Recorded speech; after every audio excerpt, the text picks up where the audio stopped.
Estimados alumnos, hoy vamos a meternos de lleno con un tema que vais a ver una y otra vez en la práctica clínica: la urticaria y el angiodema. Son dos condiciones súper frecuentes, a veces un poco desconcertantes, pero entenderlas bien es absolutamente clave. Así que vamos a desglosarlas paso a paso. Para que no nos perdamos, esta va a ser nuestra hoja de ruta. Vamos a seguir la lógica que usaríamos delante de un paciente. Primero vamos a definir qué estamos viendo exactamente. Después nos meteremos a entender por qué ocurre, cómo se clasifica y, por supuesto, al final veremos cómo lo podemos tratar. Empecemos por lo más básico. Perfecto. Lo primerísimo es saber diferenciar las dos caras de esta patología. Por un lado la urticaria, por otro el angiodema. A menudo van de la mano, sí, pero es crucial que entendamos que son lesiones distintas que afectan a niveles diferentes de la piel. Fijaos bien en las imágenes. A la izquierda tenemos la urticaria típica, esas ronchas que técnicamente llamamos abones, rojizas, elevadas y que pican una barbaridad. Afectan a la parte más superficial. Y a la derecha, el angiodema. Mirad ese hinchazón del párpado. Esto es una inflamación mucho más profunda, que llega hasta el tejido subcutáneo, y por eso, en lugar de picor, lo que suele provocar es dolor o una sensación de tensión. Vamos a desgranar la definición de abón, porque tiene miga. Para que una lesión sea un abón tiene que cumplir tres condiciones sí o sí. 1, un hinchazón en el centro. 2, un picor muy intenso. Y 3, la característica estrella. Es evanescente. Esta palabra es clave. ¿Qué significa? Que la misma roncha parece y en menos de 24 horas, ¡puf!, se ha ido. Pueden salir otras en otros sitios, pero cada lesión individual es así de fuga. El angiodema, en cambio, es justo lo contrario. Va mucho más profundo, a la dermis profunda y al subcutis. Por eso el paciente no se queja tanto de que le pica, sino de que le duele, de que nota la piel tirante. Y desde luego no es nada fugaz como el abón. Puede tardar en resolverse hasta 72 horas. Es mucho más lento. Bien, ya sabemos identificar las lesiones. Pero ¿con qué frecuencia vamos a ver esto en la consulta? ¿Es algo raro o el pan de cada día? Vamos a ver qué nos dice la epidemiología.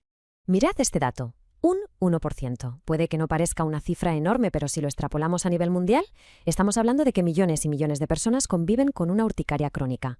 Esto nos dice algo muy claro: no es una enfermedad rara, es una de las patologías dermatológicas que más vamos a ver. Y aquí viene un dato clínico que es oro puro.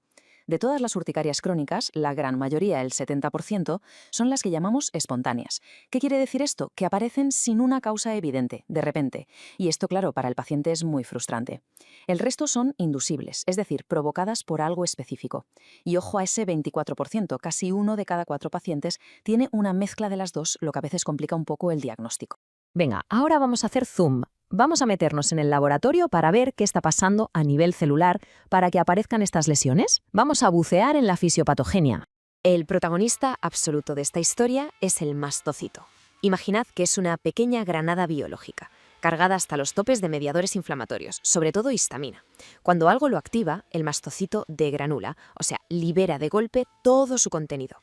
¿Y qué hace la histamina? Pues dilata los vasos sanguíneos, por eso la piel se pone roja, aumenta su permeabilidad, por eso se hincha, y estimula las terminaciones nerviosas, por eso pica tanto. ¿Y qué puede apretar el gatillo del mastocito?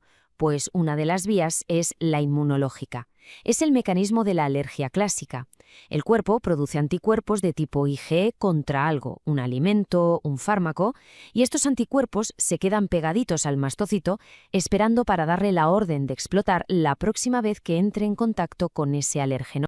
Pero, ojo, no todo es alergia. A veces la activación es mucho más directa, es no inmunológica. Hay ciertos fármacos, por ejemplo, que son capaces de decirle al mastocito que libere su histamina sin necesidad de anticuerpos ni nada. Y luego, por supuesto, están los casos genéticos, como el angioedema hereditario, que es un mundo aparte con un mecanismo completamente distinto que no depende de los mastocitos.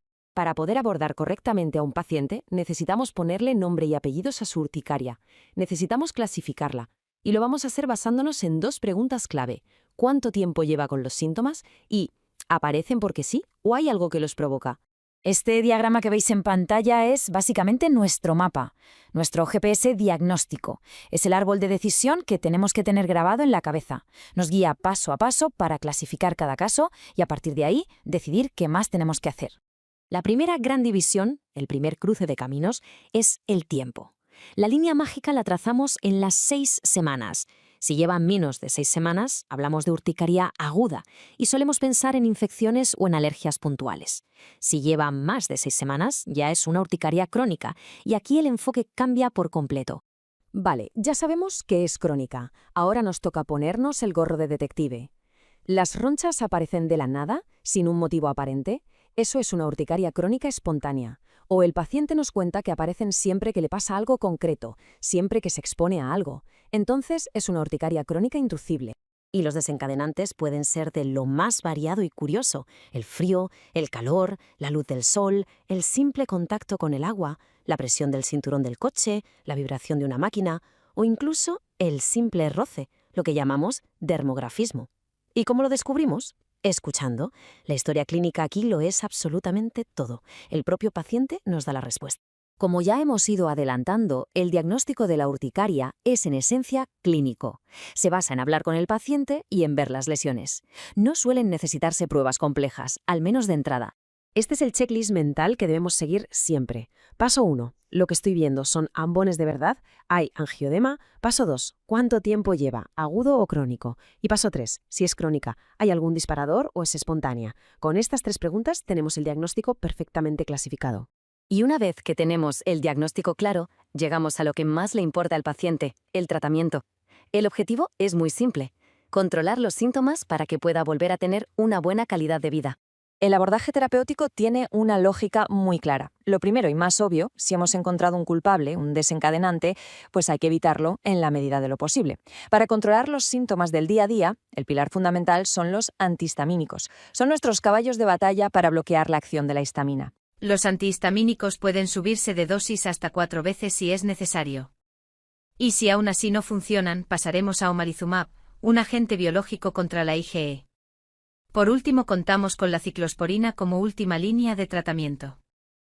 Y esto nos deja con el gran reto clínico. En la urticaria crónica espontánea, en esos casos en los que no encontramos un porqué evidente, nuestro trabajo se complica. Nos obliga a pensar más allá, a descartar otras patologías y, sobre todo, a manejar la incertidumbre junto al paciente. Muchas gracias por vuestra atención.